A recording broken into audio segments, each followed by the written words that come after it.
इसमें 2022 का हम लोग 2020 का नेट जेआरएफ का हम लोग क्वेश्चन पेपर डिस्कस कर रहे हैं। दिवाली का टाइम है तो जाहिलों की फ़ौज इकट्ठी हुई है पटाखे फोड़ने के लिए, तो वो आवाज़ आएगी पीछे से। तो सबसे पहला क्वेश्चन है, which school of thoughts laid down one of the principles of teachers and learner role as follows. तो कौन से स्कूल ऑफ थॉट ने बोला था टीचर्स और स्टूडेंट के रोल के बारे में। सबसे पहला ये सेंटेंस दे रहे हैं, the teacher's role is not to direct. तो टीचर का जो रोल होता है एकदम डायरेक्ट, उसको स्टूडेंट को बिल्कुल किसी चीज़ के बारे में सीधे बताने के लिए नहीं होता, बट टू एडवाइज, केवल सलाह देने के लिए होता है। Because the child's own interest should determine what he learn. तो बच्चे का खुद का ही रुचि होता है कि वो क्या लर्न करने का। तो सबसे पहले है पेरिनियलिज्म, दूसरा है शाश्वतवाद, प्रोग्रेशनिज्म, इसको बोलते हैं प्रगतिवाद की तरह, एसेंशियलिज्म मतलब जो ज़रूरत होती है उसकी, रिकन्स्ट्रक्शनिज्म उसको। तो ये चारों ऑप्शंस में से एक, इन चारों थॉट्स को हमें पढ़ना पड़ेगा। अर्नव, यहाँ शोर मत मचाओ, नीचे जाओ।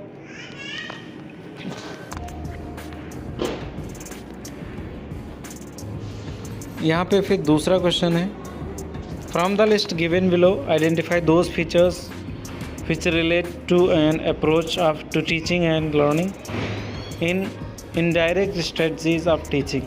तो इसमें में से कौन सा मेथड्स है जो इनडायरेक्ट टीचिंग को प्रमोट करता है। सबसे पहला engagement in the enquiring process.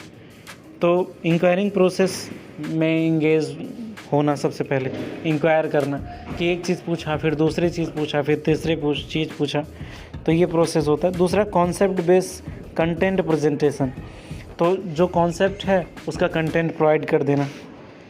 तो इसमें हमें ये देखना है, हमें ध्यान रखना है कि कौन सा फीचर्स है जो इनडायरेक्ट स्ट्रेटजी को प्रमोट करता है। फिर gaining attention and informing the learners of the instructional objective, presenting the stimulus material and stimulating recall of prerequisite learning, encouraging student to use reference from their own experiences। तो ये चारों में 4-5 इस तरह से मेथड्स होंगे जो इनडायरेक्ट लर्निंग को प्रोत्साहित करेंगे, ठीक है। और यहाँ पे हिंदी जो इन लोगों ने दिया है ये गूगल वगैरह से मुझे लगता है छाप के दिया, बिल्कुल शुद्ध हिंदी।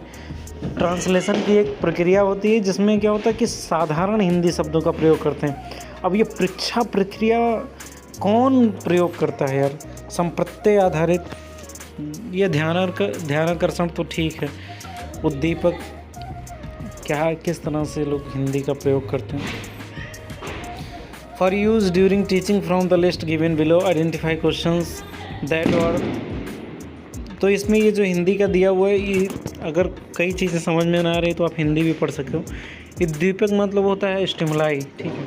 तो अधिगम मतलब होता है जो लर्निंग होता है उसको अधिगम बोलते हैं। तो इस तरीके से हिंदी पढ़ करके, या किसी की हिंदी वीक हो तो अंग्रेजी वीक हो तो हिंदी, इस तरह से मिला के आप पढ़ सकते हो। For use during teaching from the list given below identify questions that are process type rather than concept. Process में कौन कौन से आती चीज़ें, divergent questions, fact based question, concept based question, lower order questions, high order question. तो ये सब किस तरह से क्वेश्चंस हो सकते हैं इसके बारे में देखना पड़ेगा। अब सारी प्रश्न तथ्यपरक प्रश्न इस तरह से यहाँ पे दिया हुआ, give below 2 sentence. First is reliability is a necessary but insufficient condition for validity. तो रिलायबिलिटी जो होता है आवश्यक तो होता है लेकिन इनसफिशिएंट होता है कंडीशंस के हिसाब से, ठीक है। दूसरा is respect of evaluation tools, validity is not an all or more concept but it exist as the continuum. तो इसमें ये लोग 2 तरह की चीज़ें बताए हुए हैं कि जो मूल्यांकन के उपकरण होता है उसके लिए वैधता एक पूर्ण रूपेण आवश्यक या अनावश्यक अवधारणा न हो करके एक अविच्छिन्न की तरह पाई जाती है। तो इसमें वैधता मतलब वैलिडिटी, और इसमें जो मूल्यांकन, इन दोनों की चीज़ें के बारे में क्वेश्चन पूछा गया। तो इस तरह से हमें क्वेश्चन का मेथड्स पकड़ना है कि जिससे हम लोग जो कॉन्सेप्ट रिवाइज कर रहे हैं या बार बार क्वेश्चन को पढ़ रहे हैं, तो जैसे मैं टॉपिक जो पढ़ाता हूँ उसमें पता चल जाएगा कि किस तरीके से हमें करना है। अगला है मैं आंसर्स इन सबको नहीं बता रहा हूँ, क्योंकि आंसर्स बताने से फिर हमारा क्वेश्चंस पे फोकस नहीं हो पाएगा, फिर हम सिर्फ क्वेश्चन सॉल्व करते हुए चले जाएंगे। हमें प्रीवियस ईयर क्वेश्चन पेपर से ये नहीं पता करना है कि कौन सा आंसर सही है, हमें ये पता करना है कि किस तरह से क्वेश्चन पूछे जाते हैं और किस तरह से ऑप्शंस एलिमिनेट किए जा सकते हैं, इस तरीके से। और कौन कौन से टाइप्स, देखो इसमें कथन दिया हुआ है, इससे पहले स्टेटमेंट्स दिए थे, ठीक है, और उससे पहले कई तरह के क्वेश्चन पूछे गए। जैसे अपना जो पहला क्वेश्चन था, पहले क्वेश्चन पे अगर हम लोग जाएं तो उसमें क्या होता था कि एक ही सही है, इन चारों में से एक ही सही थे। उसके बाद अगर हम दूसरे क्वेश्चन पे जाए, इसमें 3 सही हो सकते हैं, 5 में से 3 सही हैं। उसके बाद अगले पे अगर हम लोग जा रहे हैं तो उसमें भी 3 सही हैं। उसके बाद अगले पे देखें तो भी हम लोगों को फिर स्टेटमेंट वाला आ गया। तो मतलब कुछ अलग अलग तरह के क्वेश्चन हैं, इसमें एक ही सही है, फिर उसमें 3 सही हैं, फिर उसके बाद इसमें स्टेटमेंट बेस हो गया। अगला ये स्टेटमेंट तो वाला हो गया। अब ये देखो असर्शन और रीज़न वाला हो गया कि ये सेंटेंस अगर सही है तो ठीक है, लेकिन क्या ये इसका रीज़न भी सही है और दोनों आपस में मेल खा रहे हैं कि नहीं, ये भी हमें देखना पड़ेगा। तो ये असर्शन ये में दिया हुआ systems of education which are place specific, systems of education which are place specific, time specific and person specific. 3 चीज़, जो एजुकेशन का सिस्टम है, एक प्लेस स्पेसिफिक मतलब जगह विशेष का होता है, फिर टाइम समय, और पर्सन व्यक्ति से रिलेटेड होता है। Are said to be formal and are created by let down law and procedures. तो ये चीज़ हुआ। दूसरी चीज़, open universities and open schools are the example of formal system of the education because they are created by let down procedures. इसका हिंदी भी हम लोग देख लेते हैं बार कि शिक्षा की वे व्यवस्थाएं जो स्थान सापेक्ष, समय और व्यक्ति सापेक्ष होती हैं, उन्हें औपचारिक की संज्ञा दी गई तथा ये विहित नियम और पद्धतियों से सृजित होती हैं, कि मतलब उनका एक फिक्स नियम होता है और पद्धति, उसी के अकॉर्डिंग ये लोग काम करते हैं। अगला ये जो मुक्त विद्यालय होता है, जैसे इग्नू हो गया, एसओएल हो गया, ये जो होती हैं ये औपचारिक शिक्षा के उदाहरण हैं क्या, क्योंकि ये निश्चित प्रक्रिया के द्वारा सृजित होती हैं। तो हमें ये भी देखना पड़ेगा कि क्या जो रेगुलर यूनिवर्सिटीज़ होती हैं क्या वो किसी नियम के अकॉर्डिंग नहीं चलती हैं, ये भी तो हमें देखना पड़ेगा ना, ऐसी अगर बात आ रही है। तो इन दोनों विकल्पों में सही उत्तर हमें चुनना है, और सिर्फ सही उत्तर ही नहीं चुनना है, ये भी बताना है कि जो तर्क है इसका, आर जो है, रीज़न है, वो सही है कि नहीं, ठीक है। तो ये थोड़ा सा टफ क्वेश्चन माना जाता है, क्योंकि सिर्फ ये दोनों सही यही नहीं बताना, बल्कि उसका करेक्ट रीज़न है वो भी है कि नहीं। टफ मैंने इस तरह से बोल दिया क्योंकि रीज़न चेंज करना, वैसे टफ नहीं होता है, सिंपल भी हो सकता है। Which of the following methods of acquiring knowledge save time and effort on the part of the researchers. तो इसका अगर हिंदी हम शोधकर्ता के लिए ज्ञान प्राप्ति की विधियों में निम्नलिखित में से ऐसी कौन सी है जो समय एवं प्रयास की दृष्टि से मितव्ययी है, जो बिल्कुल कम समय और कम एफर्ट में मिल सकती है। तो सबसे पहला है methods of experience, inductive method, deductive method, method of consulting and authority. सबसे आसान कौन सा होता है? अनुभव की विधि में थोड़ा सा टाइम वेस्ट हो सकता है क्योंकि नई टेक्नोलॉजीज़ के बारे में हम नहीं जान सकते हैं। दूसरा है कि इंडक्टिव मतलब आगमनात्मक विधि, निगमनात्मक विधि, और अगला है किसी प्राधिकारी से परामर्श।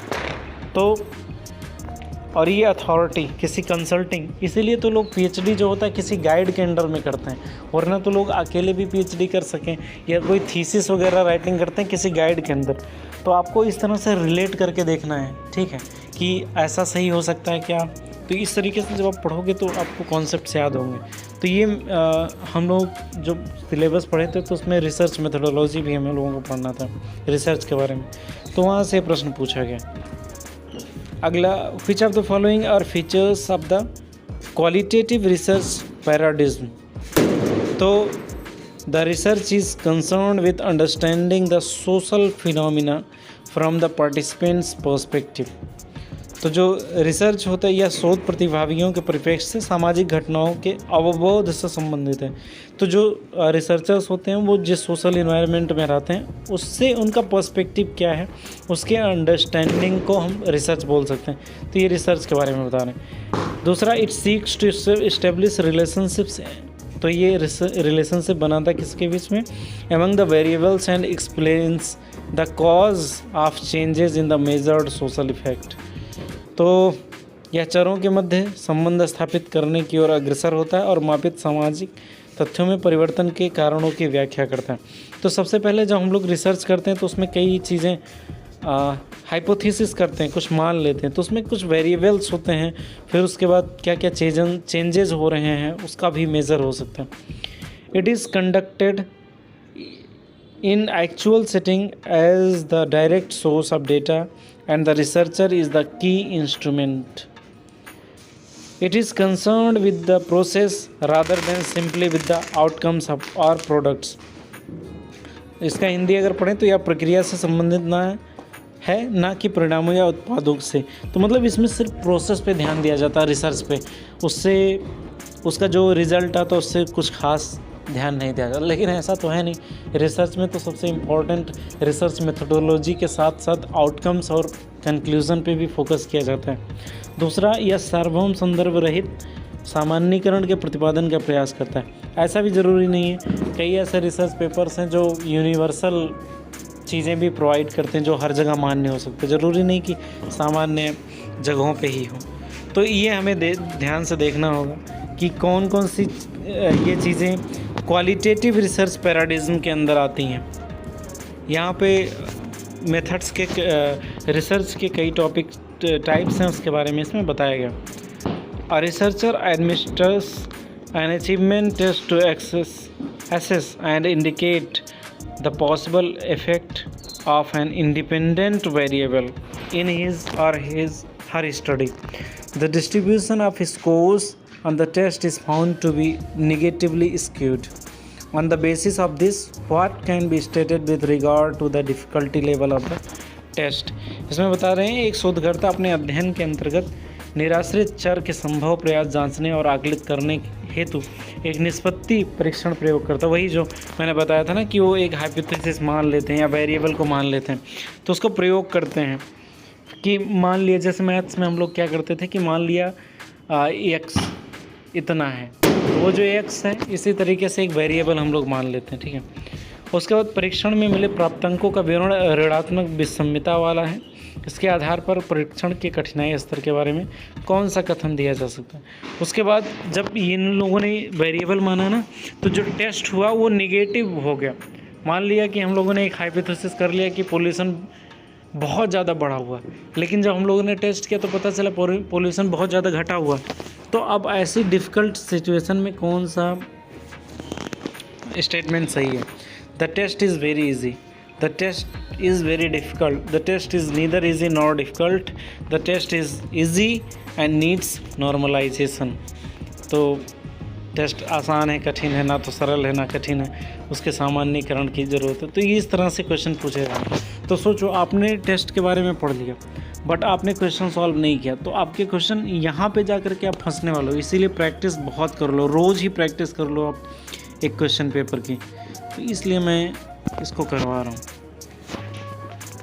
अगला फिर असर्शन और रीज़न वाला क्वेश्चन आ गया। A researcher has to observe codal formalities. Codal formalities, देखो क्वेश्चन पेपर पढ़ने का एक और फ़ायदा है कि जो स्पेसिफिक वर्ड्स हैं ना वो भी हमारे मन में आ जाते हैं। जैसे ये हो गया codal formalities. At all stages without scope and leeway for offending moral and ethical norms. एक शोधकर्ता को सभी चरणों में नैतिक और आचार संबंधी मानकों को चोट पहुंचाए बगैर कोडल औपचारिकताओं का पालन करना होता है। इसमें ये दरअसल यही बात करना चाहते हैं कि अगर कोई रिसर्चर को रिसर्च कर रहा है तो लोग कॉपीराइट के नियमों को, IPR के नियमों को, ये सारी चीज़ें वो लोग ध्यान में रखें। यही होता है इसका नैतिक और आचार। और ये भी है ना कि कुछ ऐसे शब्दों का प्रयोग ना करें जिससे इससे नैतिकता खराब हो, ठीक है। In respect of data collection, data analysis and interpretation there is however a considerable scope of being ethically vulnerable. तो हालांकि प्रदत्त डेटा संग्रहण मतलब प्रदत्त यहाँ पे डेटा का मतलब इन्होंने प्रदत्त लिया है। तो डेटा संग्रहण, डेटा विश्लेषण और डेटा विश्लेषण के संदर्भ में आचार संहिता की दृष्टि से आघात पहुंचाने के पर्याप्त गुंजाइश है। तो ये जब हम लोग डेटा को कलेक्ट करते, मान लीजिए आपने कोई डेटा लिया और वो डेटा मैंने पब्लिश करवाया और आपने मेरा नाम नहीं दिया, रेफरेंस नहीं दिया, तो वो अनएथिकल हुआ, क्योंकि आप, जबकि मेरी बात है और आपने ऐसे किया। ऐसे ही जैसे कई लोग ना गीता को लेते हैं और गीता पढ़ लेते हैं, उसके बाद बोलते हैं नहीं ये गीता नहीं मेरा ज्ञान हुआ। तो उन्हें पता नहीं होता कि वो गीता का ज्ञान है और उन्होंने उसको याद कर लिया तो उन्हें लग रहा उनका ज्ञान है। तो ये अनएथिकल चीज़ है। कई लोग ऐसे महापुरुषों को सुनते हैं फिर उनके बातों को कोट करके बोलते हैं yes I said it. The scope of employing ICT support is relatively more in which of the following stages of research. शोध के निम्नलिखित में से किन चरणों में ICT समर्थन के विनियोजन की गुंजाइश अपेक्षाकृत अधिक है। तो कहाँ पे सबसे ज़्यादा ICT सपोर्ट मिल सकता है? प्रॉब्लम फार्मुलेशन, हाइपोथेसिस मेकिंग में कैसे हो सकता है? डेटा कलेक्शन, देखो यार आप खुद ही सोचो कि सबसे ज़्यादा ICT का यूज़ कहाँ पे हो सकता है। सबसे ज़्यादा काम किस चीज़ में करना होगा? मुझे लगता है कि आपने कोई टॉपिक चूज़ कर लिया, ठीक है, और आपने वो सबसे ज़्यादा कठिन होता तो उसमें भी हो सकता है, बट हाइपोथेसिस मेकिंग में भी होता है लेकिन उतना नहीं। लेकिन डेटा कलेक्शन में सबसे ज़्यादा हो सकता है। डेटा एनालिसिस में भी हो, आजकल हम लोग ICT का बहुत ज़्यादा प्रयोग कर रहे हैं। उसके बाद फिर डेटा इंटरप्रिटेशन में भी हम लोग करते हैं, लेकिन सबसे ज़्यादा प्रयोग करते हैं अगर हम बताएं तो डेटा कलेक्शन। तो इस तरीके से आपको खुद ही सोचना है, ठीक। यहाँ पे ये भी हम देख सकते हैं ना कि ये लोग डेटा का हिंदी क्या बोल रहे हैं, प्रदत्त। अब वहाँ पे आपने प्रदत्त, जो हिंदी मीडियम का विद्यार्थी रहेगा उसने बोला प्रदत्त संकलन, वो बेहोश होकर के गिर जाएगा, 4 लोग उठाएंगे उसको, पानी वानी पिला करके बताएंगे कि इंग्लिश वाला देखो, तब उसे पता चलेगा ओह डेटा दिया। तो ये हालत भी हो सकती है। एक तो इतने पटाखे और इतने रॉकेट उड़ रहे हैं। तो यहाँ पे read the given passage carefully and answer. मैं पैसेज नहीं पढ़ने वाला, अब पैसेज खुद पढ़ना है यार, क्यों। और उसमें सबसे पहले क्वेश्चन पढ़ना कि पैसेज में कौन सा क्वेश्चन दे रहे हैं, फिर उसके बाद पैसेज पढ़ना। 1-2 बार क्वेश्चन पढ़ लेना फिर पैसेज पढ़ना, वरना टाइम वेस्ट होगा। तो मुझे लगता है ये 2-3 क्वेश्चन सारे उसी के हैं क्या, पास पैसेज के ही। तो देख लेना पैसेज का।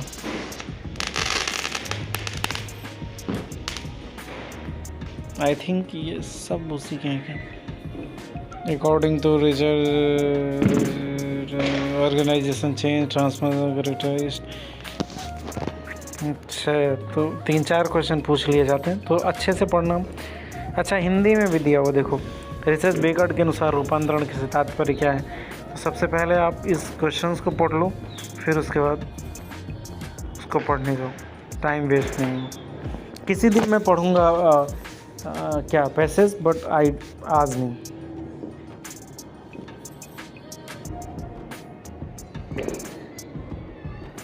यहाँ पे देखो, यहाँ से फिर अगला क्वेश्चन अपना शुरू हो रहा है। Which of the following will make a student a good listener in the classroom. यार सबसे ज़्यादा इम्पोर्टेंट होता है, आप भी अपने रियल लाइफ में इसको लेकर आओ, गुड लिसनर। देखो इसी के साथ क्वेश्चन आप लोगों में से कुछ सोच रहे होंगे कि मैं अपना क्वेश्चन पेपर खुद करूँगा। अगर आप मेरे साथ करोगे इसमें तो जल्दी हो जाएगा आपका, या मेरे साथ ही नहीं जिसके साथ भी आपको करना हो, या अपना खुद ही आप वीडियो बना रहे हो तो आपका जल्दी हो जाएगा, वरना बोरिंग भी हो सकता है, थोड़ा सा माइंड डाइवर्ट हो सकता है। तो ये गुड लिसनर का एक गुण होता है।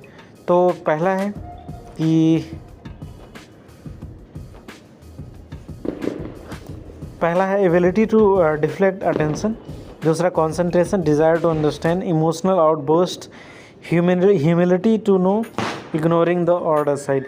सबसे ज़्यादा इम्पोर्टेंट चीज़ होती है ना यार, सीखने की इच्छा, डिज़ायर टू अंडरस्टैंड। एक बार ये आ गई ना, उसके बाद तो हम गुड लिसनर हो जाते। तो सबसे पहले इसमें ध्यान विकसित होने की क्षमता, ध्यान केंद्रण, अवबोध की इच्छा, संवेग, जानने की विनम्रता, ये अगर आ गई तो फिर तो इस तरीके से हमें पता करना होगा कि कौन सा और चीज़ें हो सकती है, क्योंकि हमें तीन आंसर्स उसमें बताने हैं।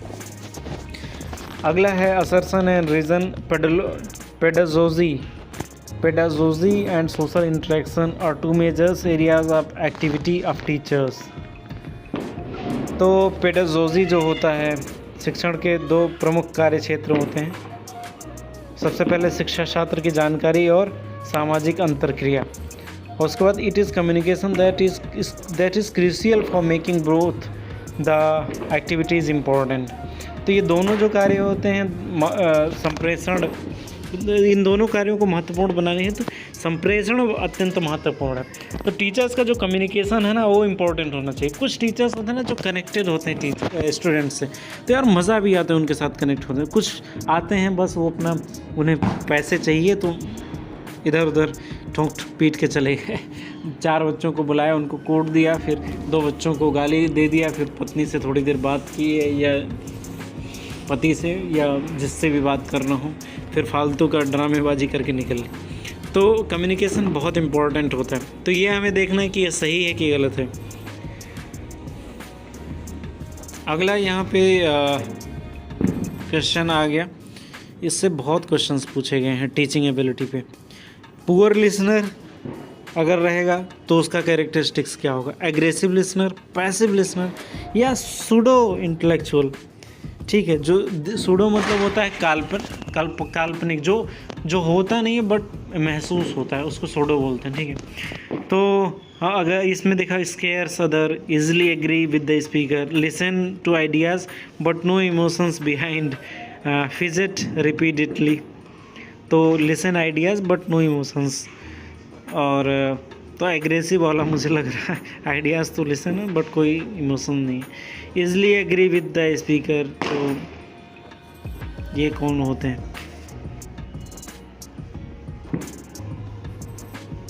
देखना पड़ेगा, आपको ध्यान से देख। अकुशल श्रोता कौन होते हैं? आक्रामक श्रोता, निष्क्रिय श्रोता और प्रतिभाशी। तो जो दूसरों को डराते हैं दूसरों को डराने वाले तो ये आक्रामक हो सकते हैं। और अकुशल जो होते हैं, जो अब देखो यहाँ पे बारंबार उछट जाना, हर बार गुस्सा हो जाना, ये सब चीज़ें। अगला है find out the correct chronological order of the following educational communication ventures in India. तो कौन कौन से वेंचर्स हैं उसको सही क्रम में बिठाना है।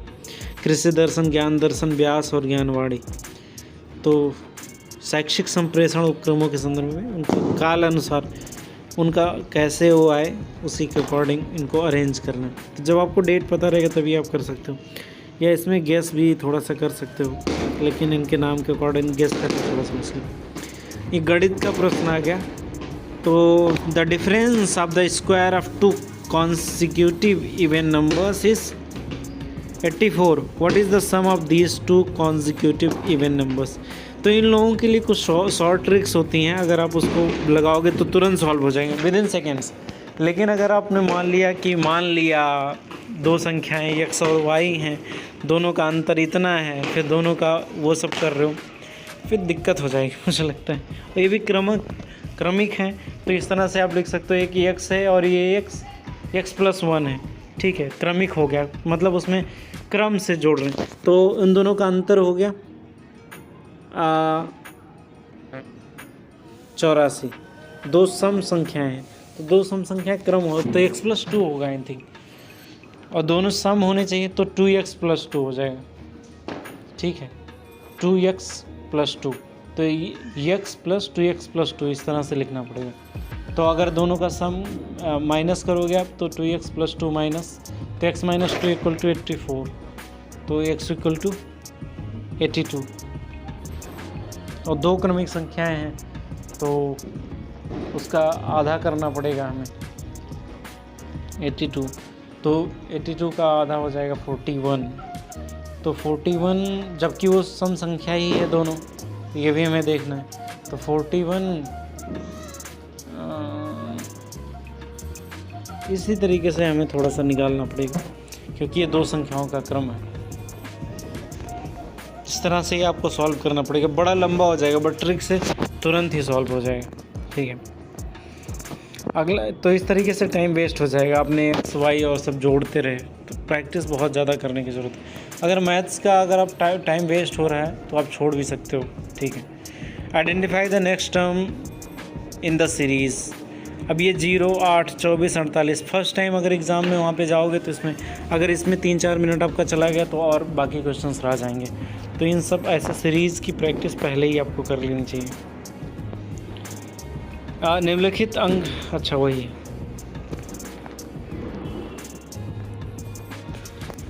मिस्टर एक्स की आयु 40 वर्ष है और मिस्टर वाई की आयु 60 वर्ष है।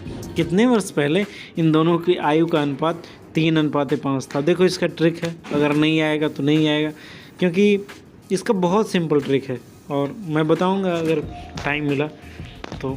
इस तरह से कम ये पता तो चल जा रहा है ना कि किस तरीके से क्वेश्चन पूछे जाते हैं। तो जब आप मैथ्स के क्वेश्चन सॉल्व कर रहे हो तो उसमें आ जाएंगे। 2-3 तरह के क्वेश्चन पूछे जा रहे हैं, एक तो नंबर सिस्टम और ये अनुपात वाला, इस तरह से। तो एक नदी में एक निश्चित स्थान पर 2 नौकाएं क्रमशः नदी की धारा के विपरीत और नदी की धारा की ओर प्रस्थान करती हैं। जलधारा की गति 3 किलोमीटर प्रति घंटा है। यदि इन दोनों नौकाओं में से प्रत्येक नौका की गति स्थिर जल में 15 किलोमीटर प्रति घंटा है तो 12 मिनट के पश्चात दोनों नौकाओं के बीच की दूरी होगी। तो इसमें दरअसल क्या होता है कि घट जाता है। ये जो 3 किलोमीटर प्रति घंटा है ना जल की धारा, तो जो विपरीत में जा रही है उसमें तो घट जाएगा, ठीक है। उसमें जब शांत जल था तो 12 किलोमीटर प्रति घंटा बता रहा है, और जब जल की धारा चल रही है तो फिर जो पहले वाला रहेगा जो उसके नदी के साथ चल रही हो तो 18 किलोमीटर हो जाएगा, लेकिन जो नदी के धारा के विपरीत चल रही है वो 15 में से घट जाएगा तो 12 किलोमीटर प्रति घंटा हो जाएगा। तो इन दोनों को फिर उसके बाद इस तरह से कैलकुलेट करना पड़ेगा। सिंपल सा ये भी है। यहाँ पे इन्होंने देखो दिया है कि निम्नलिखित वर्णक्रमों पर गौर कीजिए और अगले पद की पहचान कीजिए। ACEF, तो इसमें A मान लो 1 पे हो गया, C तीसरे नंबर पे आता है, E 5वें नंबर पे आता है। तो ऐसे ही देखना F किस नंबर पे आता है, इस तरीके से जोड़ के आगे करना पड़ेगा, तो भी नंबर सिस्टम के आधार पे होगा। तो यहाँ पे इन्होंने किया है जो एपिस्टीम और डोक्सा होता है वो किससे रिलेटेड है, पोटेंशियल ऑफ एक्चुअल बीइंग, और व्यवहारिका और प्रमाणिका, रेशनल और एक्चुअल। तो किस किस फिलोसफर ने क्या क्या चीज़ें दी है उसके बारे में हमें जानना है। What type of cognition is beyond the ambit of perception? Cognition होता है किसी चीज़ को जानना, महसूस कर पाना, ठीक है। प्रत्यक्षीकरण के दायरे से परे निम्नलिखित में से कौन से अभिज्ञान आता है? तो सबसे पहले अनुमिति, उपमिति, निर्विकल्पक प्रत्यक्ष, सविकल्पक प्रत्यक्ष, ये सारी चीज़ें आती हैं। कौन सा इसमें आता है ये हमें देखना पड़ेगा। अगला है golden mountains is fairy because it is smoky. तो which type of fallacy is committed by the above?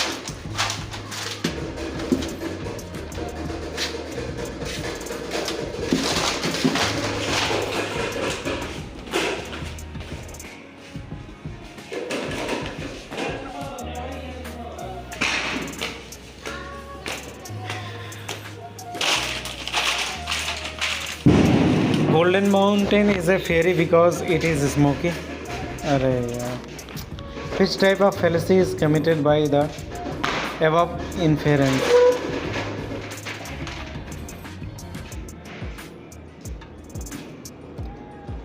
आश्रय सिद्धि, स्वरूप सिद्धि, व्यापत्ति सिद्धि, सव्यभिचार। तो सुनहला पर्वत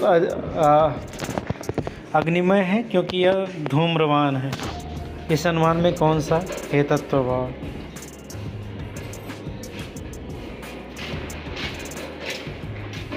इन a proposition which is particular affirmative. Subject term is distributed, but the predicate is not distributed. Neither the subject nor the predicate is distributed. Both subject and predicate are distributed. Subject is undistributed but predicate is distributed. तो इसमें कौन सी proposition का use किया गया इस particular affirmative कौन सा है?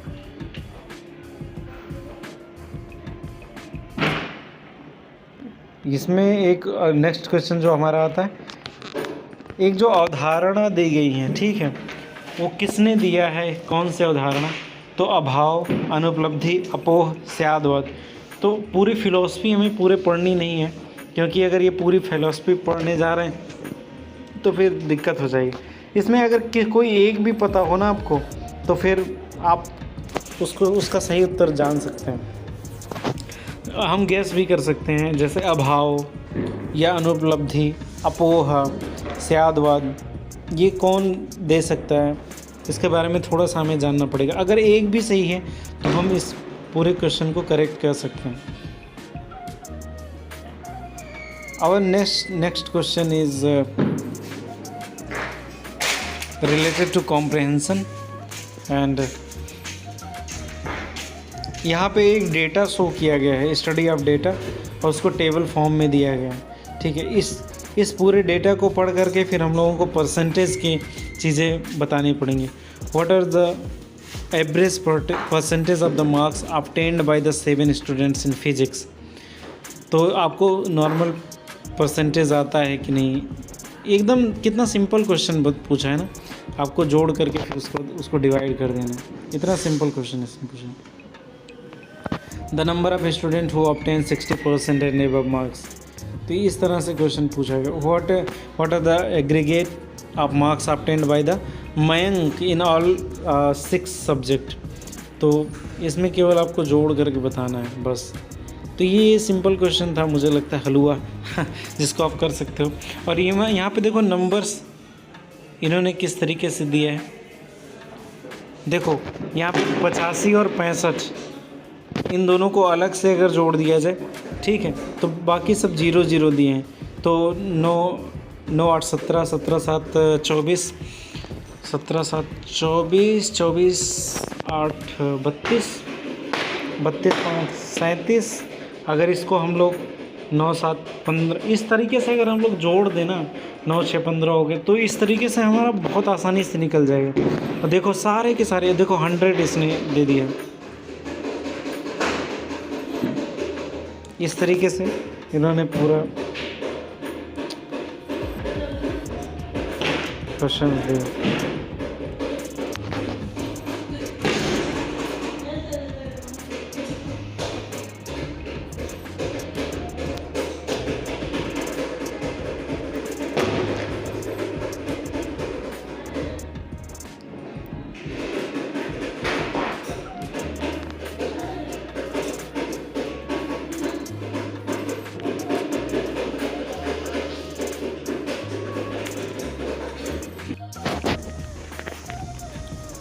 What is the full form of abbreviation? ISP, International Service Provider, Internet Service Provider, Internet Software Provider, Internet Service Product। तो ISP का फुल फॉर्म क्या है, इसके बारे में इसमें पूछा गया। तो इसी तरीके से ICT से रिलेटेड कौन कौन से वर्ड्स हैं उसके भी अब्रिविएशंस हम लोगों को जानने चाहिए। तो कंप्यूटर के जो पार्ट्स हैं उसके भी अब्रिविएशन, जैसे IP भी कई बार लिखा होता है, तो उसका क्या होता है, तो इसको आपको जानना चाहिए। What is the name of web page address? तो वेब पेज एड्रेस को हम लोग क्या बोलते हैं? डायरेक्टरी, फोल्डर, डोमेन, URL, इन चारों में। अब इसमें URL इस तरह से लग रहा है कि जैसे कुछ और चीज़ है।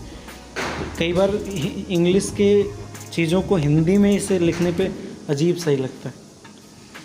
अगला असर्शन और रीजन वाला क्वेश्चन दिया हुआ, privacy and security of data, user data is a stake on the internet. तो इंटरनेट पर डेटा प्रयोक्ता की निजता और सुरक्षा दांव पर होती है, stake. No steps are being taken by the user for security and privacy of data. तो प्रयोक्ता द्वारा, प्रयोक्ता मतलब जो प्रयोग करता है, उसकी जो डेटा सुरक्षा और निजता है तो कोई प्रयास नहीं किए जा रहे हैं, ऐसा तो है नहीं। Which of the following is not a system software. इन चार चीज़ें दी हैं, उसमें में से सिस्टम सॉफ्टवेयर कौन सा नहीं है, इसके बारे में हमें बताना पड़ेगा। So compiler, operating system, application system, application software, ये सब। तो सॉफ्टवेयर के बारे में हम लोग जब पढ़ेंगे तो इसके बारे में जानेंगे। विच of the following is excluded from the domain of artificial intelligence. तो इन चारों में से कौन सा ऐसा है जो आर्टिफिशियल इंटेलिजेंस के डोमेन में नहीं आते हैं। तो सबसे पहले computer vision, machine learning, deep learning, text. इन चारों में से कौन सा आता है, ठीक है। Next is which of the following are the millennium development goals. तो मैंने बोला था ना, दो तरह के होते हैं, एक तो एसडीजी गोल्स होते हैं, दूसरा है मिलेनियम डेवलपमेंट। तो ये 2001 से 2015 तक ये था MDG, लेकिन पता नहीं क्यों ये क्वेश्चन पूछ रहे हैं, तो जबकि ये 2015 तक का ही था, और अभी तो SDG का पूछना चाहिए, तो 2016 से 2030 तक का। हालांकि मिलेनियम और SDG में बहुत ज़्यादा अंतर नहीं है, सेम ही चीज़ मोस्टली इसमें भी था, उसी को इन्होंने नए बस्ते में पैक करना हो गया, रीपैकेजिंग है, वही इसमें भी किया था SDG में, तो इसलिए इसने पूछ लिया। तो उसको आप देख सकते हो। तो नहीं सिर्फ SDG ही नहीं, मिलेनियम भी आपको देखना पड़ेगा। और मुझे लगता है जब इन्वायरमेंट वाला जब आप पढ़ोगे तो उसी में ये चीज़ें कवर हो जाएंगी, SDG और सब चीज़ आइडेंटिटी। और उसके बाद ऑप्शंस इसका एक बार देख लेता हूँ, कौन कौन से ऑप्शन। ये देखो, पॉवर्टी और हंगर वो है सबसे पहला, दूसरा है maternal health, addressing climate change, promoting gender equality and improvement of women. तो वीमेन से रिलेटेड दो क्वेश्चन पूछा है इसने, मैटरनल हेल्थ और ये equity and empowerment of women, और दूसरा पॉवर्टी और मेंटल हेल्थ। उसके बाद इंश्योरिंग एनर्जी सिक्योरिटी। तो मतलब जो सबसे निचला तबका होता है उससे रिलेटेड इन्होंने क्वेश्चन पूछे, एनर्जी सिक्योरिटी भी उसी से। Identify the current sequence of the energy sources in terms of their heat of combustion in the increasing order. तो कंबसन, हीट ऑफ कंबसन किस में सबसे ज़्यादा होता है, उसी से रिलेटेड हमें करना होगा। मेथेन में होता है, नेचुरल फैट और oils, dry wood, green wood, इन सब में से हमें देखना पड़ेगा। निम्नलिखित ऊर्जा स्रोतों की दहन उष्मा के संदर्भ में उसकी दहन उष्मा कितनी ज़्यादा होती है उसको लिखते हैं। देखो, ये 3-4 टाइप के क्वेश्चन पूछ रहे हैं। एक तो मिलान वाला क्वेश्चन जिसमें 4 सही है, चारों सही है, उसमें एक और 4 ऑप्शन है उसमें एक ही सही है। फिर उसके बाद ये रीजन और असर्शन वाला, इस तरह से क्वेश्चन पूछ रहे हैं। तो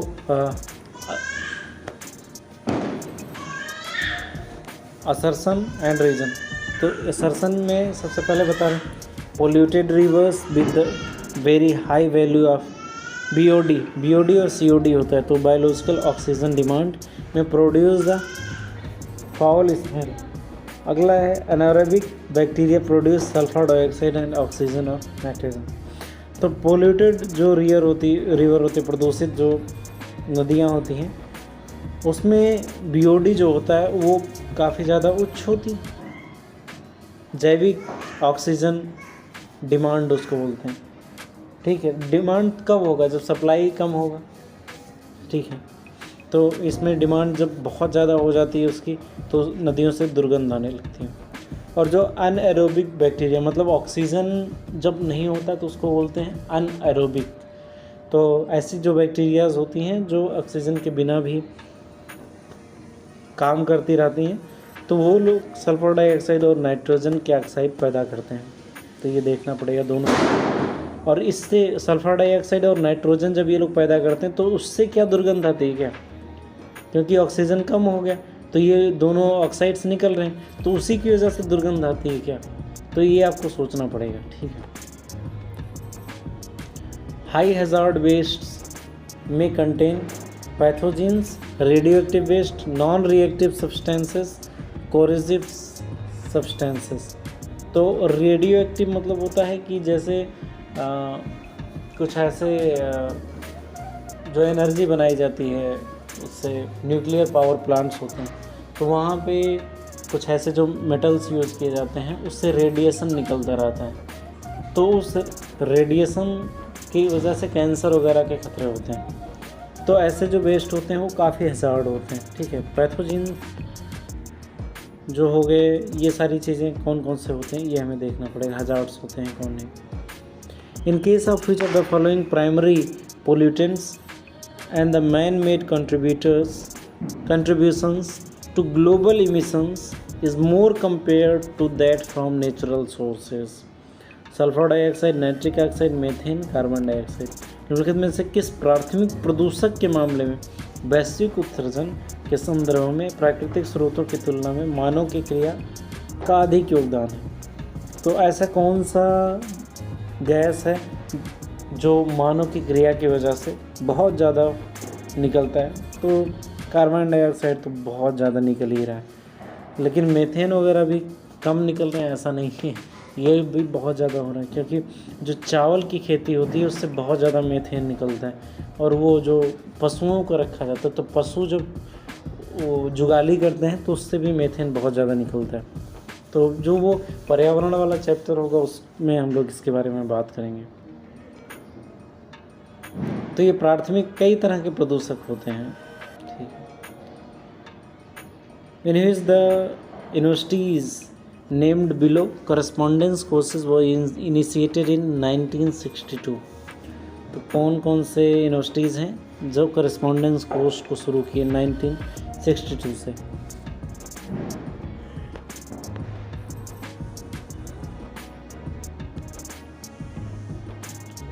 यूनिवर्सिटी लिखा था, यूनिवर्सिटीज लिखा था।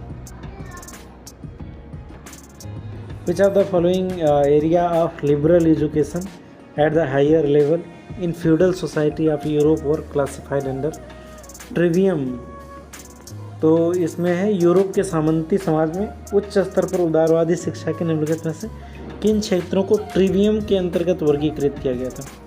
तो मतलब सामंती मतलब उच्च बड़े लोग जिसमें पढ़ाई करते थे, तो वो लोग किस किस में? ज्यामिति, खगोल विज्ञान, व्याकरण, तर्क, अलंकार शास्त्र। अपने यहाँ नालंदा, तक्षशिला, इन सब जगहों पे इन सब चीज़ों की पढ़ाई होती थी। चिकित्सा शास्त्र तो इसमें दिया नहीं हुआ, लेकिन तो geometry, astronomy, grammar, logic, rhetoric. तो हम लोग काफ़ी वो हैं, लकी हैं कि हम कोई भी सब्जेक्ट पढ़ सकते हैं। Which of the following categories of the colleges is primarily intended for creating work-ready manpower on the large scale? निम्नलिखित में से किस श्रेणी के महाविद्यालयों का प्राथमिक उद्देश्य व्यापक पैमाने पर कार्य हेतु तैयार जनशक्ति को निर्माण करना? मतलब ह्यूमन रिसोर्स को कौन से विद्यालय ऐसे होते हैं जो तैयार करते हैं? तो autonomous colleges, community colleges, agriculture colleges, technical colleges. तो इन चारों में से कौन से ऐसे कॉलेजेस होते हैं जिससे बड़े स्तर पे HR का निर्माण होता है, ह्यूमन रिसोर्स सबसे ज़्यादा? तो स्वायत्त कॉलेज जो ऑटोनोमस कॉलेजेस होते हैं, मतलब प्राइवेट टाइप कॉलेज जो होते हैं, कम्युनिटी जो कॉलेजेस होते हैं, एग्रीकल्चर कॉलेज जिसमें तो देखना पड़ेगा। Synchronous communication take place through which of the following technology?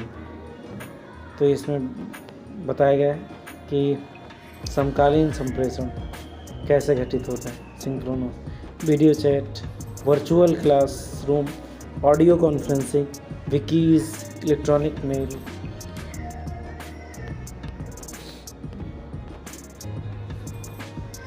यहाँ पे 2 लिस्ट दिए हैं, levels of academic freedom in higher education institutions, दूसरा कंसर्न्स एट देयर लेवल्स। तो सबसे पहले कई लेवल इसमें दिए गए हैं, personal, professional, institutional, societal level है।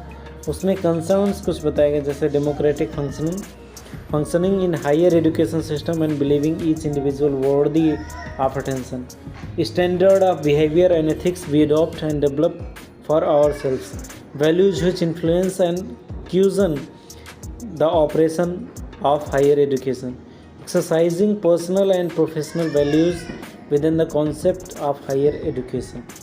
तो इसमें इसका हिंदी भी आप पढ़ लोगे तो कुछ लोगों का हिंदी इंग्लिश दोनों अच्छा होता है, तो कौन सा सूची किससे मिला है इसके बारे में आप बता सकते हैं। तो उच्च शिक्षा प्रणाली में लोकतांत्रिक कार्य कारण और प्रत्येक सक्षम व्यक्ति की क्षमता में विश्वास करना। तो प्रत्येक सक्षम व्यक्ति की क्षमता में विश्वास करना, ये किस में आएगा? संस्थागत स्तर या सामाजिक स्तर या व्यवहारिक स्तर? तो व्यवहार में तो ऐसा कुछ होता नहीं है। तो ये 50 क्वेश्चन जो थे वो पेपर 1 के हम लोगों ने पढ़ा, 50 क्वेश्चन पूरे थे। अब जो पेपर 2 के हैं वो 100 क्वेश्चंस हैं, तो उसको भी हम लोग देख लेते हैं, क्योंकि जब आपका पेपर होगा तो इस तरीके से 150 क्वेश्चंस आपको करने होंगे। तो सबसे पहला ही क्वेश्चन इन्होंने दिया, who developed the ABX model of communication. सबसे पहला, वाह, ABX मॉडल। तो बार्नल्ड हो गए, मैकलीन हो गए, Sanon beaver, Theodore M Newcom, इन चारों में से कौन किसने दिया ABX मॉडल? तो इस तरीके से डायरेक्ट ही पूछ लेते हैं। अगर आपको पता है तो पता है, नहीं पता है तो नहीं पता है। Who has developed the Geneva declaration of principles. तो जिनेवा का डिक्लेरेशन ये कब हुआ और किसने किया, ये दोनों याद रखना है, ठीक है। और क्या हुआ उसमें, जो मेन चीज़ हुआ, ठीक है। अगला, what is the Marrakesh treaty of वीपो। इससे बहुत पूछा जाता है। दरअसल ये जो IPR कॉपीराइट ये जो है ना, इससे बहुत क्वेश्चन पूछे जाते हैं और तरह तरह के ऑर्गेनाइजेशंस वगैरह हर चीज़ पूछा जाता है। तो मरक्केश ट्रीटी वीपो का क्या है? Protection of government publications, protection of authors right in the digital environment, facilities books for visually impaired, protection of Olympic symbol from commercial use. इस तरह से आपको बताना पड़ेगा। Next question is, when knowledge is derived by employing logic and reason over sensory experience it is termed as. तो जब ज्ञान की प्राप्ति संवेदित अनुभव के ऊपर तर्क और कारणों के आधार पे होती है तो उसे क्या कहा जाता है? इसमें दो चीज़ें हैं, तर्क और कारणों के आधार पे, ठीक है। उसको, उस नॉलेज को क्या बोलते हैं? दरअसल ये सारी चीज़ें फ़िलॉसफी से रिलेटेड हैं और ये बहुत इम्पॉर्टेंट है हमें जानना नॉलेज, क्योंकि हम लोग स्टूडेंट्स हैं तो हम लोगों को ट्राई करना ही चाहिए कि डेटा, इन्फॉर्मेशन, नॉलेज से भी परे फिर विजडम की ओर जाएं। तो एम्पिरिसिज्म, रेशनलिज्म, हिस्टोरिसिज्म, प्रैग्मेटिज्म, तो इन चारों में अनुभववाद, तर्कवाद, इतिहासवाद और उपयोगितावाद। लेकिन इसमें तर्क और कारण की बात की जा रही है, तो ऑब्वियस सी बात है तर्कवाद हो सकता है। तो which law of the library science enunciated by S.R. Ranganathan has been reinterpreted by OCLC research group as develop the physical and technical infrastructure needed to deliver physical and digital material। तो इसका हिंदी क्या होगा? भौतिक और digital सामग्री के परिधान के लिए आवश्यक भौतिक और तकनीकी अवसंरचना विकसित करें के रूप में किया गया। तो रंगनाथन का ऐसा कौन सा नियम इसमें प्रतिपादित होता है, ठीक है। तो इन्होंने जो 5 नियम बताए, अब देखो इस तरह से क्वेश्चन पूछ रहा है। अब क्वेश्चन देखो यार किस तरह से पूछ रहा है, ये पूछ ही नहीं रहा कि 5 नियम कौन से हैं, ये पूछ रहा है कि OCLC ने किस तरीके से इसको किया। इतने डीप में जाकर के क्वेश्चन पूछ रहे हैं। तो अब ये बताना पड़ेगा कि every reader has books use save time, every book is reader, इस तरह से बताना पड़ेगा, इस तरह से पढ़ना पड़ेगा। सोच रहे हो, लेकिन डरने की बात नहीं है। अब धीरे धीरे पढ़ोगे। 5 नियम अगर आप याद कर सकते हो तो फिर OCLC ने क्या कहा ये भी याद कर सकते हो, कोई बड़ी चीज़ थोड़ा ना। तो the theme of IFLA WLIC 2020 WNIS, क्या थीम था 2020 का? अब ये हमें 2023 का क्या थीम था वो याद करके जाना है, ठीक है। ये नहीं कि 2020 वाला करके, या 2024 में क्या होगा उसको थीम पहले कई बार फिक्स हो जाता है। तो 4th industrial revolution, world wide open access, library services for children, joint climate change, ये होगा। अगला है the Calcutta public library was established largely at initiated of. तो कलकत्ता पब्लिक लाइब्रेरी जो इस्टेब्लिश किया गया, किसके द्वारा इनिशिएट किया गया था, ये हमें बताना पड़ेगा। तो KM Asadullah, Lord Curzon, AP strong, JH स्टॉकेलर, तो देखना पड़ेगा ये आपको। Who published DA2I 2019 series of reports. तो ये रिपोर्ट किसने दिया? LA, FLA, UNESCO, SILIF। तो ये हमें जानने को मिलता है कि ये जो चारों इंस्टीट्यूशंस हैं या जो मेन इंस्टीट्यूशन हैं वो कौन कौन से रिपोर्ट्स पब्लिश करते हैं, उसके बारे में भी हमें जानना पड़ेगा। तो इन लोगों के वेबसाइट्स पे भी मिल जाएगा और कहीं PDF वगैरह मिल जाए तो उसको भी आप देख सकते हो।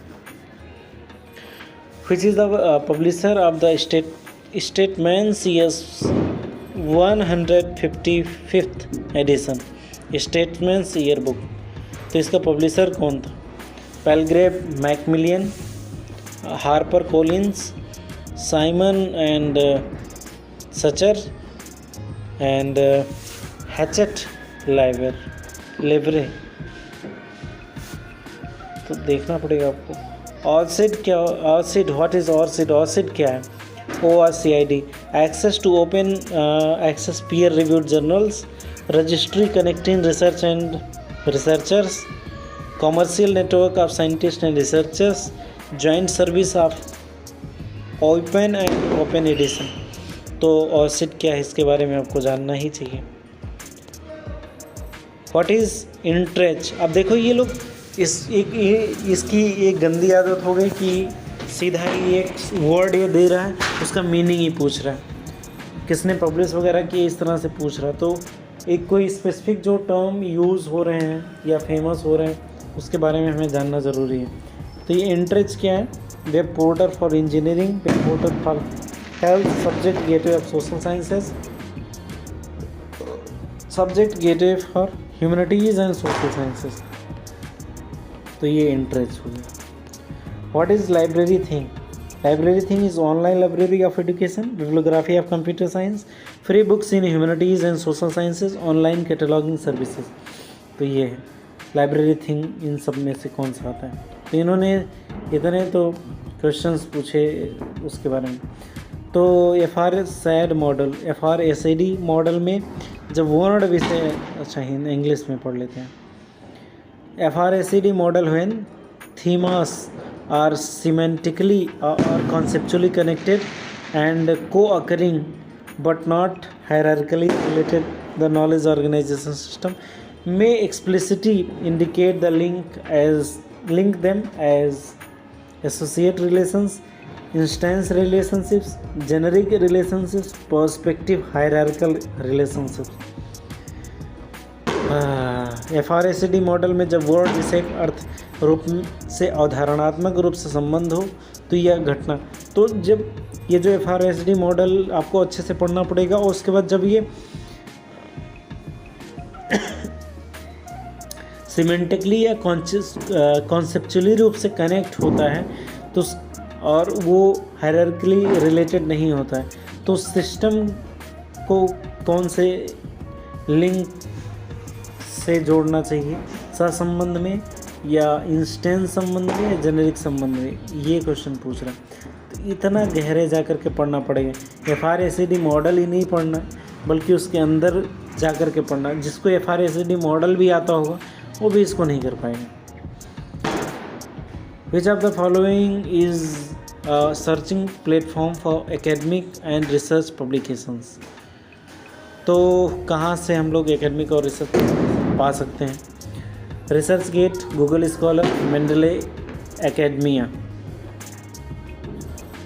Searching academic and research publications. तो गूगल स्कॉलर एक प्लेटफॉर्म है जहाँ पे ढेर सारे रिसर्च पब्लिकेशंस जो होते हैं वो मिल सकते हैं, ठीक है। सर्चिंग प्लेटफॉर्म ये बोल रहा है। तो रिसर्च गेट जो है ना वो दरअसल पब्लिशर है। रिसर्च गेट, एकेडमिया भी एक तरह से पब्लिशर है और मेंडले तो साइटेशन के लिए हम लोग यूज़ करते हैं मोस्टली। तो फिर एक ही बचता है गूगल स्कॉलर। बाकी इस तरीके से आपको यूज जो चीज़ आप कर रहे होते हो तो उसके आंसर्स आप तुरंत दे दोगे। विच one of the following is not a book marking website? delicious.com, netwatch.com, diego.com, revis.com। कुछ ऐसे क्वेश्चंस होते हैं ना जो छोड़ दिए जाने चाहिए। मुझे लगता है ये इसी में से एक है। पॉडकास्ट का मतलब क्या होता है? Blog post containing audio file, ये सब सारे लोग ही जानते हैं क्या होता है। Blog post containing video files, blog post containing audio and video files, blog post containing image files, तो ये जानते हो आप। नहीं जानते हो तो सर्च कर लो, इसमें कोई बड़ी चीज़। Which one of the following is special feature of evaluation criteria of maps and atlases? तो कौन से ऐसे फीचर्स हैं निम्नलिखित में से मैप और एटलस के मूल्यांकन मानदंड की प्रमुख विशेषता कौन सी? Synthetic search, grid system, citations, credibility of the publishers.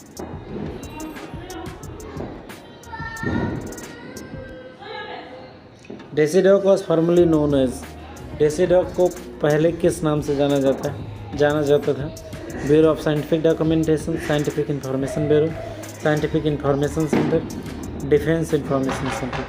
तो ना सिर्फ आज का जानना है बल्कि प्राचीन में क्या नाम था ये भी जानना है। कैसे क्वेश्चन पूछते। Some terms may be related to more than one broader term and more than one set of narrower terms. Such relationship is called equivalence relationship, instance relationship, non hierarchical and poly hierarchical. तो कुछ पद एक व्यापक पद की तुलना में अधिक संबंधित और अधिक संकीर्ण पदों के समुच्चय से अधिक हो सकते हैं। Which one of the following is not part of administrative metadata? तो इसमें में से कौन है जो एडमिनिस्ट्रेटिव मेटाडेटा का पार्ट नहीं है? Acquisition information, file characteristics, relationship data, user information. प्रशासनिक एडमिनिस्ट्रेटिव मेटाडेटा क्या होता है? जो एडमिनिस्ट्रेटर में काम आता है उसके लिखा पढ़ी में। तो एक्विजिशन का जो इन्फॉर्मेशन होता है, कौन सी बुक आई कौन सी नहीं, कि वो एडमिनिस्ट्रेशन में आएगा कि नहीं। फाइल का जो कैरेक्टरिस्टिक्स होती है वो आएगा कि नहीं। रिलेशनशिप डेटा, यूज़ इन्फॉर्मेशन, अब ये हमें देखना पड़ेगा कि कौन कौन सा आएगा उसमें। ISBD now contains how many areas of description? तो 7, 8, 9, 10 इस तरह से एकदम प्रिसाइज्ड पूछा है।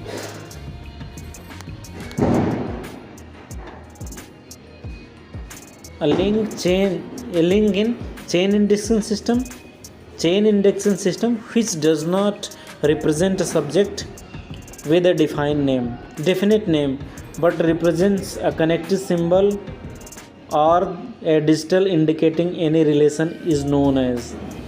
तो संक्रलित अनुक्रमिक विधि में ऐसा लिंक जो किसी विषय को निश्चित नाम से प्रदर्शित नहीं करता किंतु संबंध को इंगित करने वाले संयोजक शब्द या अंक को निरूपित करता उसे कहा जाता है। तो ऐसा चेन इंडेक्सिंग में जो डायरेक्ट संकेत नहीं देता बट वो डिफाइन करता किसी सिंबल वगैरह से, उसको रिप्रेजेंट करता, उसको क्या बोलते हैं? False link, missing link, short link, unshort link. Which one of the following is the element of marketing mix? तो इनमें में से मार्केटिंग मिक्स का एलिमेंट कौन सा है? People, purchase, power, product.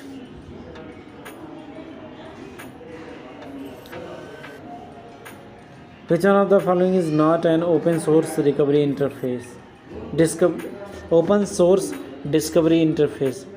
तो इन सब में से कौन सा ऐसा है जो ओपन सोर्स डिस्कवरी इंटरफेस नहीं है?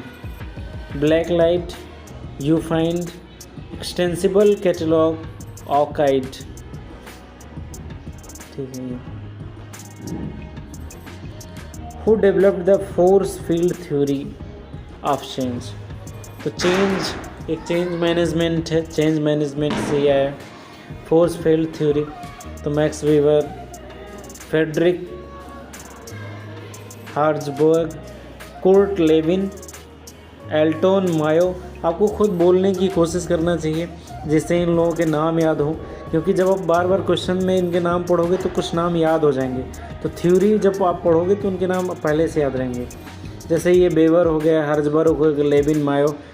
ठीक है, तो वेबर याद रहेगा तो मैक्स अपने आप याद है, मैक्स वेबर, फिर फ्रेडरिक हर्जबर्ग, इस तरह से याद हो जाएगा आपको। कर्मचारियों को उनके कार्य पर नियंत्रण, अच्छा हो गया ऊपर।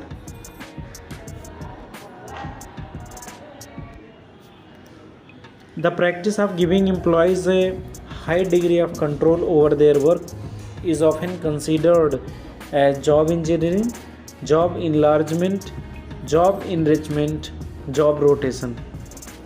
तो कर्मचारियों को उनके कार्य पर नियंत्रण की उच्च मात्रा प्रदान करने की प्रथा को किस रूप में जाना जाता है?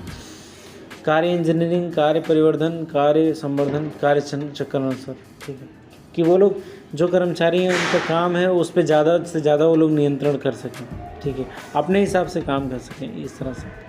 Who wrote the first hypertext solution mimics, ये किसने लिखा था हाइपरटेक्स्ट सॉल्यूशन मिमिक्स? तो Vannevar Bush, Judea Pearl, Tim Berners-Lee, John McCarthy. Which of the following is the IEEE standard for WiMAX? तो इसमें में से कौन सा होगा आपको देखना पड़ेगा।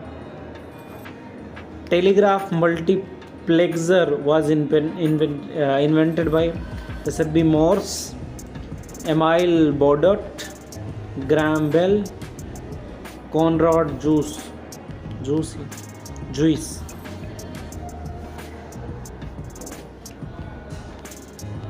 Next is how many color sets will be displayed in an 11 byte image? तो 11 बाइट का कोई इमेज होगा तो उसमें कितने कलर सेट्स होंगे, ये पूछो। OCLC released WorldCat on Blu-ray disc in which year? किस ईयर उसने ब्लू-रे डिस्क पर वर्ल्ड कैट को रिलीज़ किया? इसका क्या यूज़ है? अब तो वर्ल्ड कैट उसके ऑनलाइन है, फिर क्यों पूछा उसने? पता नहीं क्यों इन्होंने ये क्वेश्चन पूछा, पता नहीं क्या इसका रिलेवेंट है। The first public version of the content management system. The first public version of content management system, पहला public version content manage system Ghost was released which of the following names? Ghost किस नाम से लाया गया? Content pro, Typo 3, Grab, Kerouac या Keyrock. Which one of the following is linked open data project of Thomson Reuters? मुझे लगता है ये कोरोना के समय ना इतने खतरनाक क्वेश्चन पूछा इन लोगों ने। Which one of the following is the linked open data project of Thomson Reuters? Umbrel, OpenCalais, Grid, GeoNames। Thomas Reuters की लिंक्ड ओपन डेटा कौन सी? अगला, which one of the these metadata sets is not pre defined in GRDL? इसमें में से कौन सा है जो GSDL में प्री डिफाइंड नहीं है? Dublin core, Prim's, RFC 1807, NZ, GLS। निम्नलिखित में से किस मेटाडेटा सेट को निम्नलिखित में से किस मेटाडेटा सेट को GSDL में पूर्व परिभाषित नहीं किया गया? वही हो गया। Which one of the following measures is impact of scholarship and research through online interactions? Scientometrics, altmetrics, bibliometrics, librametrics. तो विद्वता और शोध के प्रभाव को निम्नलिखित में से कौन सी विधि ऑनलाइन अंतरक्रिया के माध्यम से मापती है? Studies that are longitudinal and prospective in nature and collect information from the same respondents are known as case study, cohort studies, panel studies, trend studies. तो वे अध्ययन जो प्रकृति में अनुदैर्य और संभावित होते हैं, उन्हें उत्तरदाताओं से सूचना एकत्र की जाती है, उससे किस नाम से जाना जाता है? ठीक है, संभावित हो सकते हैं, अनुदैर्य हैं। अगला, which one of the following is not a type of measurement scale? Interval, nominal, ordinal, ratio. तो कौन सा पैमाने का प्रकार नहीं है? ठीक है। In a sampling procedure, if you select every 10th name of the list or every 15th house on the street is known as deliberate, simply, simple, random, systematic and stratified. तो ये हम लोग जब डेटा कलेक्ट करते हैं ना तो उसको एनालिसिस करते हैं, तो इसीलिए ये चीज़ इसमें पूछा जाता है। ठीक है, तो कोई भी जो डेटा हम लोग कलेक्ट होते हैं उसका 10वां और 15वां अगर हम लोग चयन करते हैं तो कौन सा होगा। तो who will be considered for the access point of the main entry for the following book according to ACR 11। तो ACR के अनुसार निम्नलिखित पुस्तक के मुख्य प्रविष्ट हेतु अधिगम बिंदु के लिए किस पर विचार किया जाए। तो यहाँ पे बताया गया building by Ralph Ellsworth, solving by इतना, स्ट्रेंज बाई इतना। तो बिल्डिंग्स एल्सवर्थ इतना किस तरीके से लिखा जाएगा ये पूछ रहे हैं ACR 2 के according. The 7 faces of information literacy was coined by, किसके द्वारा आया, Christine, Susan Bruce, SCONUL, Steven Bob, Annemaree Lamb. Next is identify the intermediaries of the information industry among the following: in visual colleges, online vendors, computer programs, students and research scholars। तो इन लोगों में से identify करना है intermediaries को, कौन कौन से इंटरमीडियरीज हैं। यहाँ ठंड बहुत तेज़ लग रही है और थोड़ा सा और हम नीचे आ गए, यहाँ पे पढ़ाई करते हैं थोड़ा सा बोल के। In visual colleges, online vendors, computer programs, students and research scholars. Choose the most appropriate answers from the option given below.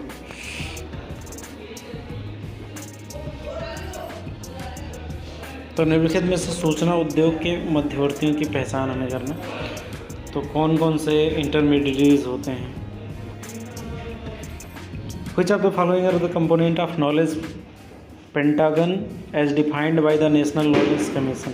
तो नेशनल नॉलेज कमीशन कई स्टेज में आया, तो ये 2006 और 2009 के बीच में जो आया उसमें नॉलेज पेंटागन को जो इन्होंने डिफाइन किया उसके बारे में मैं बताना हूँ। तो उन्होंने creation of knowledge, knowledge organization, knowledge management, knowledge application, उसके बारे में कौन सा सही होगा।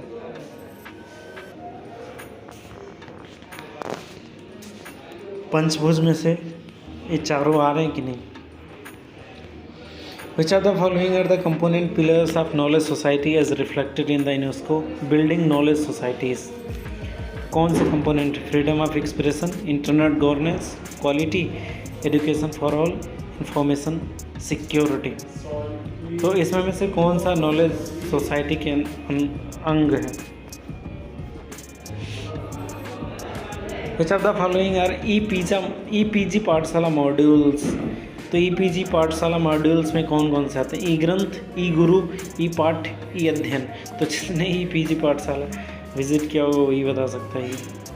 ठीक है, वैसे हम ये भी देख सकते हैं कि ई ग्रंथ मतलब जो बुक्स वगैरह हो सकती हैं, ई गुरु मतलब जो टीचर्स उसमें बता सकते हैं, ई पाठ है जो कुछ लेसन्स हो सकते हैं, ई अध्ययन जो कुछ जैसे ये जो PDFs वगैरह होते हैं तो किसी टॉपिक से रिलेटेड अध्ययन हो गया। तो इस तरह से identify the publications of national library of India Kolkata from the following. कौन कौन से पब्लिकेशन इसके। Index translationum, Indicarum, index Indiana, index Indian national bibliography, bibliography of dictionaries and encyclopaedia India languages 1964। इसमें में से कौन सा सही है। Next is identify the components of PLUS model of information literacy from the following. तो हमें इस तरह से आइडेंटिफाई करना है इसको। People, location, use and search. इन चारों में से कौन सा होगा PLUS model.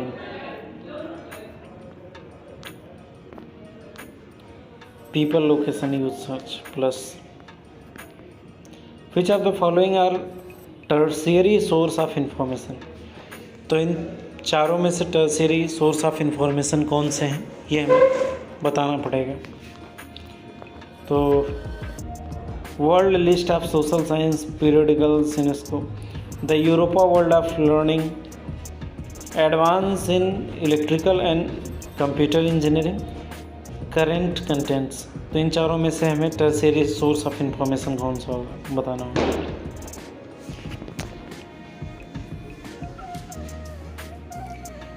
Next is which of the following are the subject gateway? Biome, IPL2, internet public library, LIS learning, Infoport. तो सब्जेक्ट गेटवे कौन से हैं ये है। Which of the following are the human source of the information? तो सबसे पहला patent attorneys, database vendors, library consultants, press and media. कौन से ह्यूमन सोर्सेज हैं information? Identify the online tools for the cataloguing books, LibraryThing, Goodreads, Scoop, Reddit. तो चारों में से कौन से टूल हैं? From the following identify the mobile applications for the image recognition developed by Google, Google specs, Google glass, Google lens. तो जिससे image को रिकग्नाइज कर सके तो गूगल लेंस कई बार यूज़ किए जाते हैं। देखो गूगल लेंस है तो उसने ग्लास यूज़ कर लिया, स्पेक्स यूज़ कर लिया, गूगल्स यूज़ कर लिया। किस तरीके से उसके सिनोनिम्स किसने यूज किया, किस तरह से ये लोग ऑप्शंस दे रहे हैं। Which of the following are true about the folksonomy? It is user generated classification, it is activity of collaborative categorisation, it has precision in language and synthetic structure, it reflects general populace language and needs। तो इसमें में से कौन सा सही होगा ये हमें देखना पड़ेगा। अगला, from the following identify the 4 classes as given in BIBFRAME model. तो इन में से कौन सा होगा मॉडल ये हमें देखना पड़ेगा। इसमें एजेंट्स, इवेंट्स, आइटम, सब्जेक्ट्स, ये 4 चीज़ें इसमें बताई गई हैं। Next is which two of the following are benefits of PEST analysis? Analysis of the larger quantity of data at is feasible, heightened attention to potential threats and dangers, helps users to understand the relationship among the activities, more effective long term strategic planning। तो इसमें में से कौन 2 हैं जो paste के benefits हैं? Next is from the following identify the management scientists who belongs to classical management era. तो ये क्लासिकल मैनेजमेंट एरा के साइंटिस्ट कौन कौन से हैं? G Mayo, F.W. Taylor, Henri Fayol, D. McGregor. ठीक। Which of the following are the principle of TQM मतलब total quality management? First is stress on the quantitative transactions only, non adaptable to changes, customer focus, continuous improvement. तो इसमें में से कौन सा सही है? TQM के सिद्धांत में identify 5th generation programming languages from the following. तो इन चारों में से 5th लैंग्वेज कौन सा होगा? Java, Mercurian, SAS, Prolog, SQL, कौन सा होगा? Name of the scientist who develop the Google search engine? Larry Page, David Filo, Jerry Yang, Sergey Brin. तो इसमें में से 2 लोग हैं जो आप जानते होंगे, ये पता करना पड़ेगा।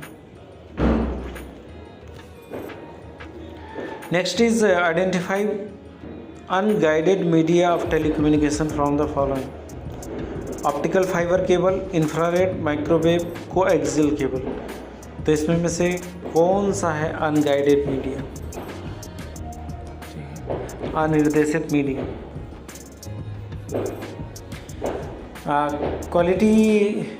Quality of digital file is affected bye.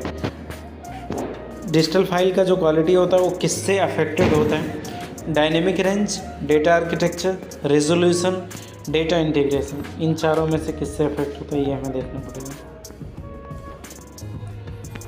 Which of the following are proprietary file formats? MOSID, GIF, RAR, TIFF। तो इन चारों में से कौन सा होगा प्रोप्राइटरी फाइल फॉर्मेट?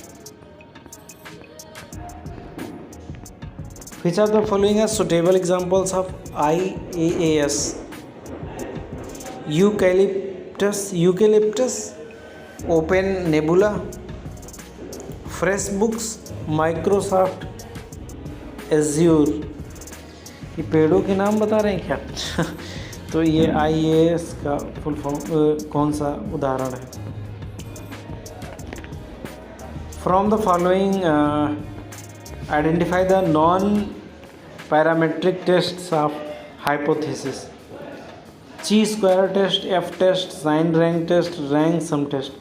तो नॉन पैरामेट्रिक टेस्ट के लिए कौन सा यूज किया जाता है?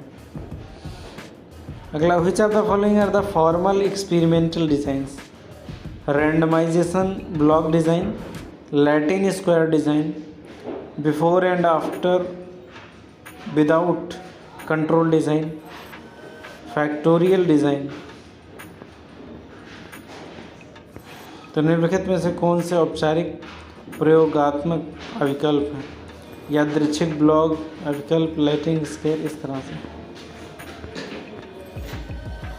From the following identify the system और networks that come into existence in 1982। कौन से सिस्टम या नेटवर्क हैं जो 1982 में एग्जिस्टेंस के रूप में है? ईआरनेट, फोल्सा, इनविस, consort।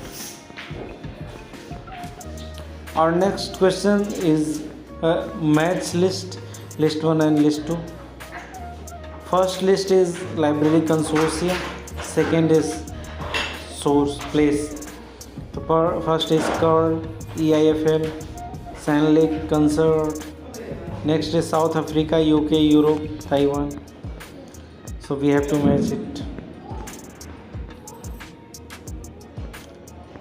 Next question is related to list 1 to books and authors। Books are the changing academic library, planning public library building, introduction to public librarianship, special libraries। Who is the authors? Josh Mary Griffiths, John Butt, Michael Dewey, Millwall Dewey, I think। No, it is related to Michael Dewey। I think Millwall is different and Michael is different। And Kathleen Della Penna McCobb। तो इसमें सही मिलान करना है। Study of the book as the physical entity, critical analysis of placing and timing of books, study of books as intellectual entities, book bibliographies। So type of bibliography हमें इसमें बताना होगा कि ये जो फंक्शनल एक्सप्लेनेशन हो गया उसका कुछ टाइप का ये बिब्लियोग्राफी है। Historical bibliography, trade, descriptive, systematic. तो ये है। There is another two list reference sources and publisher. Reference sources first is statistical year book of India and India who's who, India a reference annual, Indian literature abroad।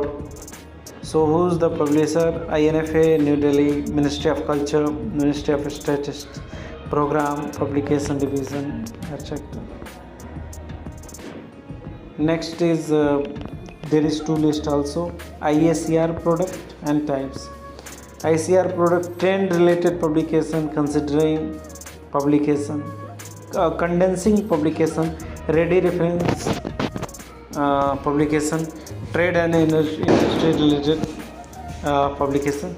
So we have to tell the types, handbooks, indexing, periodicals, state of the art report, technical report, इस तरीके से।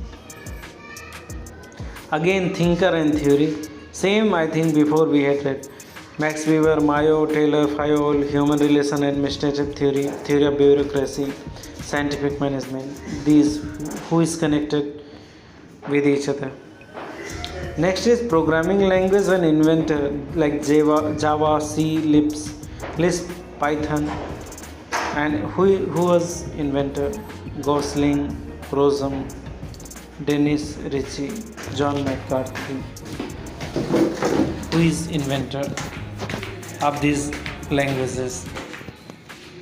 Again, there is two list 1 and 2. Content management software is Joomla, Drupal, Thunder, TextPattern, and whose developer? Dries, ByteArt, Hubbard, Burda Media, Open Source Matters, DNLA. Next is there is two list law and explanation. Bradford's law, Lotka's law, Gibbs law, Garfield's law of concentration. So what explain number of journals, occurrence of words, author productivity, law of scattering. So we have to tell the relation of these two. Oh, they had just connected all things, many matches. I think any boring person and very lazy person had set this paper. He don't want to do experiments. He had made a tough question, I think. MBO, Pest, CPM sought the theorist who had given this theory. Kelly and Walker, Peter Drucker, Albert Humphrey, Francis Aguilar. So we have to match these. Next, arrange in the sequence the following communication models in order and their emergence. First is the dance model of Harold Dwight Laswell, circular model of Leith Hare, SMCR model of David Kenneth Barlow, interactive model of Galveston. We have to tell correct answer. Arrange the following public libraries act according to their years of enactment in ascending order. Kerala, Andhra Pradesh, Bihar, Mizoram. We have to tell them ascending order. We have to know about their publishing date. Arrange the sequence of the following geographical reference source in order to their first publication. So we have to, again, if we don't know the name, the date, we cannot do. The Statements Yearbook and World Gazetteer. So if we read these books, then these are imprinted in our mind. The Imperial Gazette of India, Chambers World Gazetteer, Merriam-Webster's Geographical Dictionary. You must read these books, these numbers again and again. Arrange the following information system according to their years of origin. In INI, IS, Agris, Inspect, Mid-layers, Invis. Next is arrange the steps that are required in general framework of compiling by IACR product as stated by Professor A. Chatterjee. Planning and preparation, determination of scope, initiation, processing and organization of information.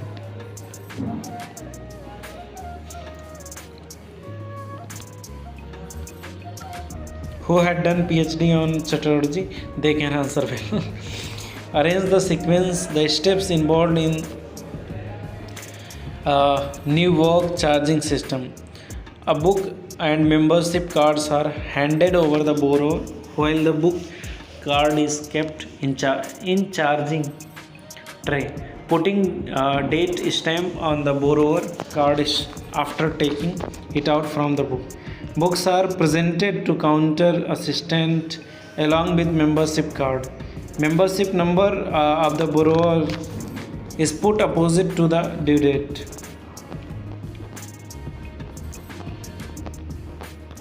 Arrange the sequence the following functional entities of the OSIS reference model that occur in the digital information life cycle: administration, archival storage, access, digital management, ingest.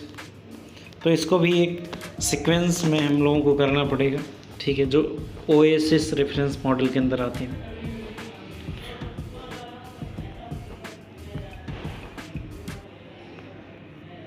Next is arrange export system in their ascending order of development. Mycin, Answerman, Dendrel, Journal Export Selector, Prospector, etc. Arrange the sequence the following major phase involved in the case study. Diagnosis and identification of causal factors as a basis of developmental treatment. Recognition and determination of the status of the phenomenon. Collection of data and examination of given phenomenon. Application of remedial measures. तो ये हम लोगों को ये जो phases हैं इसको arrange करना है कि कौन कौन से फेज कब कब आए।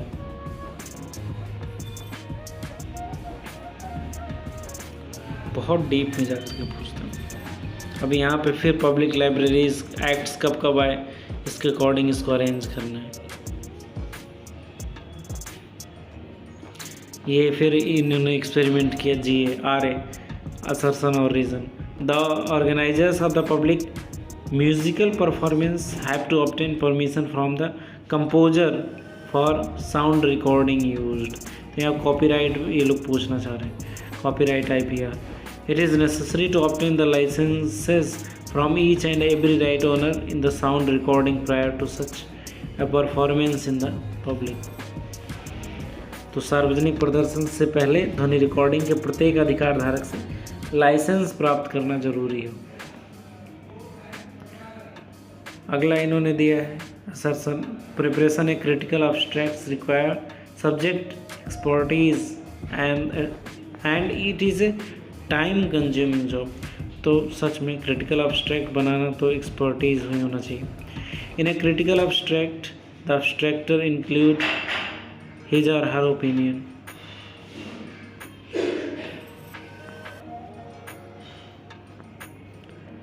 असर्शन है data normalisation is intended to allow better matching. तो डेटा नॉर्मलाइज करने पे मैचिंग ठीक हो जाता है।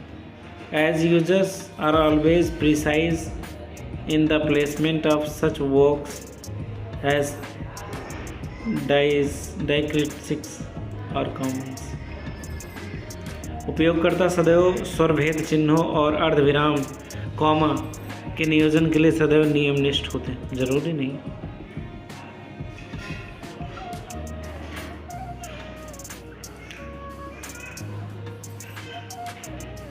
10-11 क्वेश्चन और बचे, 11 क्वेश्चन। असर्शन तो हिंदी में ही पढ़ लेते इसको। वर्तमान ऑनलाइन वातावरण में पुस्तकालय अध्यक्षों द्वारा वेब पर उपलब्ध संदर्भ स्रोतों के मूल्यांकन करने की कोई ज़रूरत नहीं। अच्छा, ऐसे प्रकाशन हैं, तर्क ये दे रहा है, ऐसे प्रकाशन हैं जो पुस्तकालय अध्यक्षों के लिए किसी पुस्तकालय में छपे हुए अथवा ऑनलाइन संदर्भ संग्रहों के चयन अथवा मूल्यांकन में सहायक हैं। अच्छा जी, तो आपको ये देखना पड़ेगा कि इनको रेफरेंस सोर्सेज करने की ज़रूरत है कि नहीं करने की ज़रूरत है।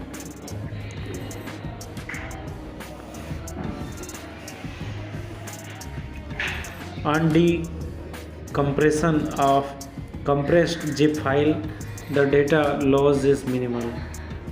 ZIP data compression technique is based on loosey compression.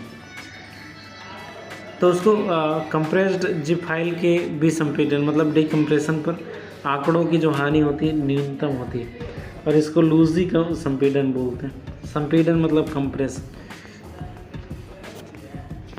फिर उसके बाद यहाँ पे आ गया पैसेज। ये कोई सिगरेट यहाँ पे पीने लगा यार।